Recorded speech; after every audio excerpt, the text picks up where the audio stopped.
तैत्तिरीय उपनिषद ब्रह्मानंद वल्ली तृतीय अनुवाक। तृतीय अनुवाक के इस पहले अंश में प्राण की महिमा का वर्णन करने वाली श्रुति का उल्लेख करके फिर इस प्राणमय शरीर के अंतर्यामी परमेश्वर को लक्ष्य कराया गया है। भाव यह है कि जितने भी देवता, मनुष्य, पशु आदि शरीरधारी प्राणी हैं वे सब प्राण के सहारे ही जी रहे हैं। प्राण के बिना किसी का भी शरीर नहीं रह सकता, क्योंकि प्राण ही सब प्राणियों की आयु जीवन है। इसलिए यह प्राण सर्व आयुष कहलाता है। जो साधक यह प्राणियों की आयु है, इसलिए यह सबका आयु जीवन कहलाता है, यूं समझकर इस प्राण की ब्रह्म रूप से उपासना करते हैं वे पूर्ण आयु को प्राप्त कर लेते हैं। प्रश्नोपनिषद में भी कहा गया है कि जो मनुष्य इस प्राण के तत्व को जान लेता है वह स्वयं अमर हो जाता है और उसकी प्रजा नष्ट नहीं होती।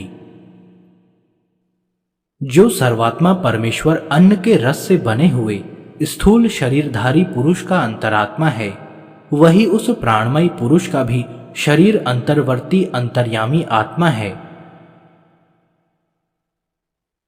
इस तृतीय अनुवाक के दूसरे अंश में मनोमय पुरुष का वर्णन किया गया है। भाव यह है कि पहले बताए हुए प्राणमय पुरुष से भिन्न, उससे भी सूक्ष्म होने के कारण उसके भीतर रहने वाला दूसरा पुरुष है, उसका नाम है मनोमय। उस मनोमय से यह प्राणमय शरीर पूर्ण है, अर्थात वह इस प्राणमय शरीर में सर्वत्र व्याप्त हो रहा है। वह यह मनोमय शरीर भी पुरुष के ही आकार का है। प्राणमय पुरुष में अनुगत होने से ही यह मनोमय आत्मा पुरुष के समान आकार वाला है। उसकी पक्षी के रूप में इस प्रकार कल्पना की गई है। उस मनोमय पुरुष का मानो यजुर्वेद ही सिर है, ऋग्वेद दाहिना पंख है, सामवेद बायां पंख है, आदेश अर्थात विधि वाक्य मानो शरीर का मध्य भाग है, तथा अथर्वा और अंगिरा ऋषियों द्वारा देखे हुए अथर्व वेद के मंत्र ही पूंछ और आधार हैं। यज्ञ आदि कर्मों में यजुर्वेद के मंत्र की ही प्रधानता है। इसके सिवा जिनके अक्षरों की कोई नियत संख्या न हो तथा जिसकी पाद पूर्ति का कोई नियत नियम न हो, ऐसे मंत्रों को यजु छंद के अंतर्गत समझा जाता है। इस नियम के अनुसार जिस किसी वैदिक वाक्य या मंत्र के अंत में स्वाहा पद जोड़कर अग्नि में आहुति दी जाती है, वह मंत्र या वाक्य भी यजु ही कहलाएगा।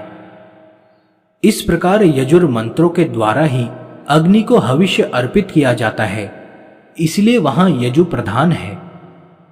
अंगों में भी सिर प्रधान है, अतः यजुर्वेद को सिर बतलाना उचित ही है।